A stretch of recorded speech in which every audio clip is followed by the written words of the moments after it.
So when you have impending weather coming, they stack the hangars, and they pack them in pretty tight. You can walk around and look at this right here.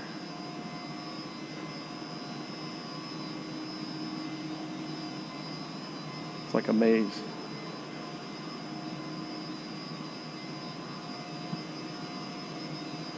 You can see all the airplanes over there. Walk over here. See them all over here. I mean, that's what they do when the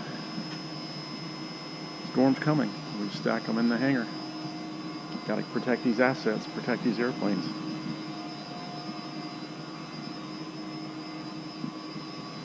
Yeah, see, they go all the way over here too.